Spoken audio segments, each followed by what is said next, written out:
Shalom jemaat yang terkasih, kembali lagi dalam renungan tekad temukan kebenaran Allah yang dahsyat.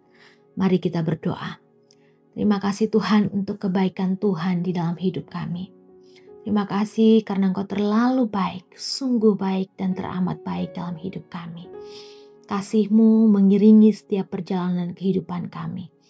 Kasih-Mu selalu bersama-sama dengan kami ketika dalam keadaan terpuruk, atau ketika kami bersuka hati, Engkau selalu ada di sana.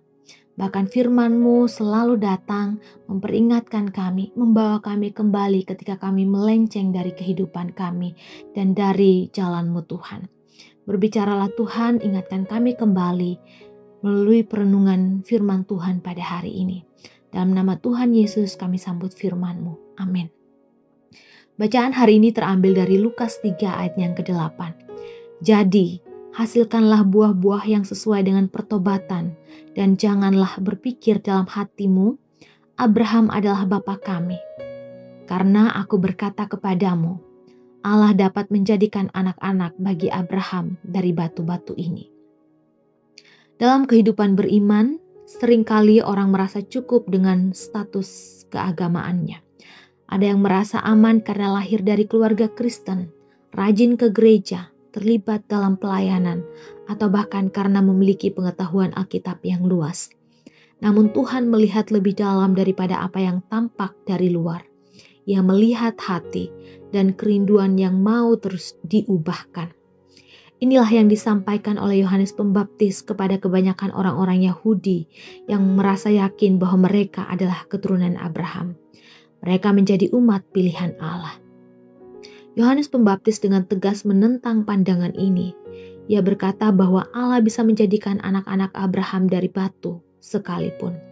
Artinya, identitas rohani bukanlah soal keturunan atau kebiasaan keagamaan, tetapi soal hati yang bertobat dan hidup yang berubah. Yohanes memanggil mereka dan juga kita hari ini untuk menghasilkan buah yang sesuai dengan pertobatan. Pertobatan yang sejati bukan hanya pengakuan dosa dengan mulut atau perasaan bersalah, tetapi perubahan hidup yang nyata. Buah pertobatan tampak dalam sikap rendah hati, dalam tindakan kasih, dalam kejujuran, serta dalam kerinduan untuk hidup sesuai dengan kehendak Allah. Pertobatan sejati selalu membawa perubahan. Allah rindu melihat pertobatan yang menghasilkan buah, karakter yang diubahkan, kehidupan yang berkenan, dan hati yang taat. Kita tidak diselamatkan karena latar belakang agama, tradisi gereja, atau aktivitas rohani semata. Tuhan mencari hati yang bertobat dan kehidupan yang mencerminkan kasih dan kebenarannya. Mari kita periksa diri kita hari ini. Apakah ada buah pertobatan dalam hidup kita? Sudahkah kita hidup berubah sejak kita mengaku percaya kepada Yesus?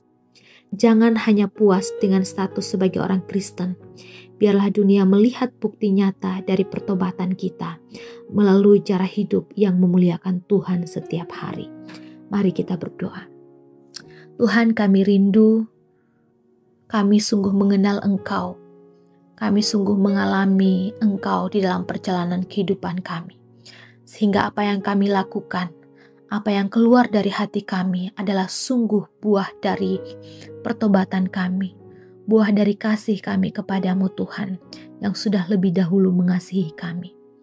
Tolong kami untuk menghidupi apa yang kami percayai, menghidupi kasih itu, hingga kami boleh membaginya kepada orang-orang di sekitar kami, dan itu keluar dari hati kami yang sungguh memiliki kasih untuk sesama kami dan kepada Engkau Tuhan. Tolonglah kami manusia yang berdosa dan terbatas ini Tuhan. Terpujilah nama-Mu, di dalam nama Tuhan Yesus kami berdoa. Amin. Selamat melakukan kebenaran Allah yang dahsyat. Tuhan Yesus memberkati.